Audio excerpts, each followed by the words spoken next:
Welcome back. Ekaterina Machalova was born in Baranovichi in Belarus. She began playing two lute instruments, the mandolin and the Domra, at the age of 6. Not only has she won prizes in as many as 20 international Russian competitions and festivals, she has also premiered a number of new compositions for the two instruments. She's in Hong Kong to give a concert at the Hong Kong University of Science and Technology, and she's here to tell us more. It's so nice to have you here, Ekaterina. Welcome to our studio. Thank you very much. I'm very glad to be here. It's magnificent you've brought this beautiful instrument, the Domra, which is, I think, the first time I've seen one in person. Can you please explain the instrument a little bit and some about its fascinating history as well? Yes, I'm very happy to be here in Hong Kong, and I'm happy to introduce my instrument for this public.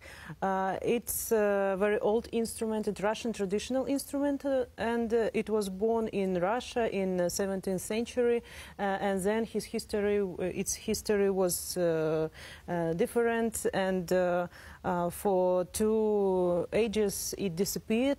Almost, but at the end of the 19th century it was rebuilt, recreated by a famous Russian musician Vasily Andreev, who created Russian folk instruments orchestra. I think it is a unique thing. Russian folk instruments orchestra is a unique thing in world music at all, because Russian folk instrument orchestra can show not only folk music but also classical music, by contemporary composers. And for example, Osipov's orchestra, Osipov's folk instruments orchestra, where I work now, 2 weeks ago it celebrated 100 years birthday, and there was a great concert in Tchaikovsky Concert Hall in Moscow, and now it is one of the greatest, I think, orchestras in Russia, and it is known all over the world, and we're proud of it.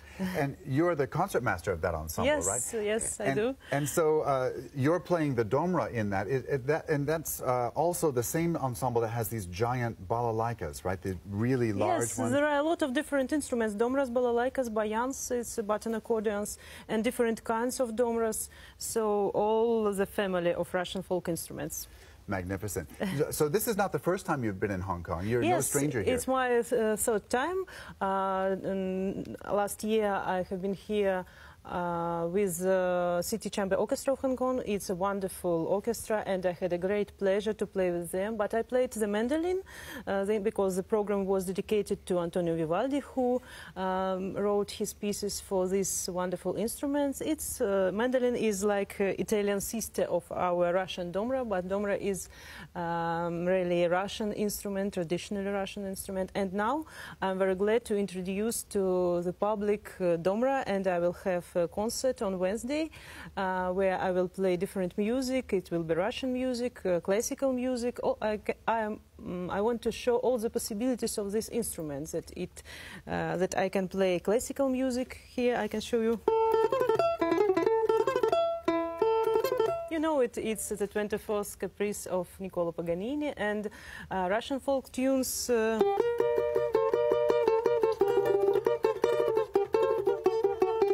And different music. So now this instrument is not only the folk instrument. I'm very excited about where you seem to be taking the instrument, which is from the traditional roots that you mentioned, right? But yes, branching out into new directions that take it to perhaps venues that would feature any instrument, right? Not just traditional folk music, yes, but really in a format that puts it on the same platform as any other instrument. Is that the target? Yes, it's our dream, maybe, to Domra, to listen to Domra in all concert halls of Russia, and for example in all best concert halls in the world. And now there are Domra concerts in Carnegie Hall, for example, and I hope in Hong Kong also it will be so. And for example now in all conservatories and universities, there are Domra classes in Russia. And you're quite involved in that, teaching that next generation, aren't you? Yes, and for example, this year, the student from Norway came to my class, and he wants to play the Domra. And I think it's only the beginning, and I hope the Chinese people and Hong Kong people will also like it, and maybe they will want to play it, because the instrument is very interesting, and the instrument is only the scene.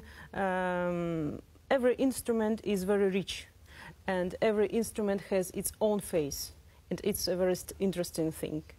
I'd love to hear you play this in a more complete way. What piece can you play for us here in the studio? We can play now not only folk tunes, we can play classical music, contemporary music, and now we will play the world-known composition by great Russian composer Pyotr Tchaikovsky. It will be a Russian dance from the Swan Lake. I'm looking forward to it. Thank you.